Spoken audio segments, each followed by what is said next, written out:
పులివెందుల ప్రజలకు, పులివెందుల ఓటర్లకు కూడా ప్రత్యేకంగా కూడా అంటే ఇంత భారీ ఎత్తున వచ్చి పోలింగ్లో పాల్గొనేందుకు కూడా అందరికీ పేరు పేరున కూడా ధన్యవాదాలు తెలుపుకుంటున్నాం. ఇక్కడ క్యూలో ఉన్న వాళ్ళు కూడా స్మైలింగ్ ఫేస్ ఇస్తూ అంటే ఆదరపూర్వకంగా మేము మీకు వేస్తున్నాం అనేటువంటి ఒక ఫీలింగ్ ఇచ్చేట్టుగా స్పష్టంగా కూడా ఓటర్లలో బాగా కనపడింది.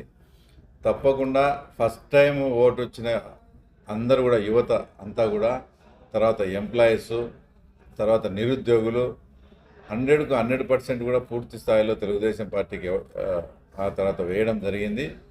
చాలా స్ట్రాటజీగా, చాలా ఇదిగా తీసుకొని పోయి పులివెందులలో ఎప్పుడూ జరగని విధంగా అంటే తెలుగుదేశం పార్టీ పుట్టినప్పటి నుంచి కూడా ఇంత ఫ్రీ అండ్ ఫోర్ బాగా జరిగింది, బాగా చేసుకున్నారు ఎలక్షన్. అక్కడక్కడ జనరల్గా పులివెందులలో ఎప్పుడు కూడా 3 గంటల తర్వాత దొంగ ఓట్లు వేసేదానికి కానీ, తర్వాత మా ఏజెంట్లను ప్రలోభ పెట్టేదానికి ఈ కార్యక్రమం అంతా గతంలో జరుగుతూ ఉంటుంది.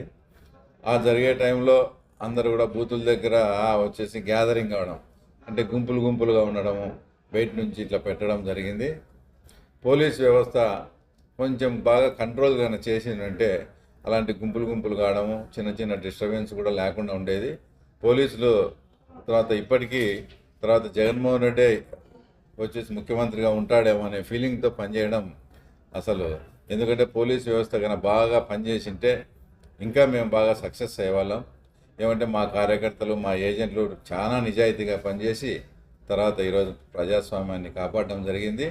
పోలీస్ వ్యవస్థ గన నిస్వార్థంగా గన పనిచేసి ఉండింటే మమ్మల్ని చాలా అంటే మా ఏజెంట్లను కానీ వాళ్ళను ప్రలోభ పెడతా అంటే చూస్తూ కూడా గమ్మన ఉండడం, వాళ్ళు గుంపులు అవుతా అంటే కూడా ఏం యాక్షన్ తీసుకోకుండా ఉండడం అనేది మేము దీన్ని తీవ్రంగా కూడా పరిగణిస్తూ ఉన్నాం.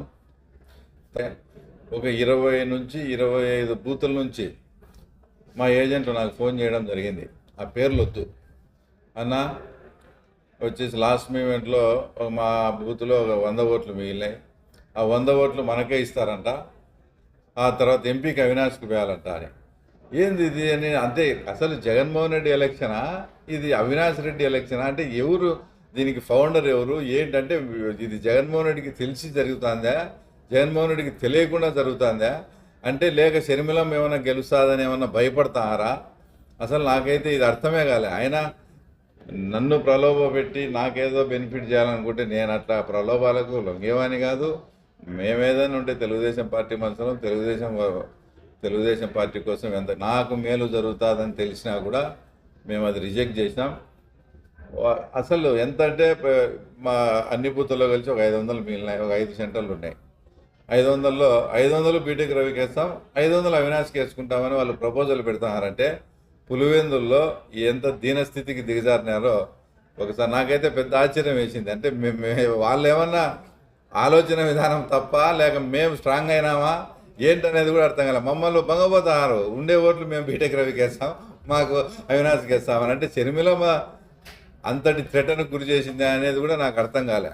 ఏదేమి అన్నీ ఆపేసి సర్ది ఎలక్షన్కి ఒకరోజు ముందు రోజు ఏదో వేయాలని చూసినారని అంతా కూడా పేపర్లో చూసాం. దానికి ఎలక్షన్ కమిషన్ కొన్ని అడ్డంకులు జనరల్గా కూడా అది కోడ్ ప్రకారం చెప్తుంది. నిజాయితీగా మీకు ప్రజల పట్ల కానీ వాళ్ళ పట్ల కానీ చిత్తశుద్ధి ఉంటే ఇప్పుడు ఎలక్షన్ అయిపోయిన 2-3 రోజులు ఇప్పుడు వేస్తే అప్పుడు నీలో నిజాయితీ ఉన్నట్టు. ఇప్పుడు తప్పకుండా సిఎస్ని అడ్డం పెట్టుకొని ఎవరెవరైతే వాళ్ళ కాంట్రాక్టర్లు ఉంటారో, ఎవరెవరైతే వాళ్ళ బిల్లులు ఉంటాయో వాటికి 14,000 వేసుకుంటారు తప్ప వచ్చేసి డైరెక్ట్గా ప్రజలకు అకౌంట్లోకి వచ్చే విధంగా చేయరని మేము అనుకుంటాం.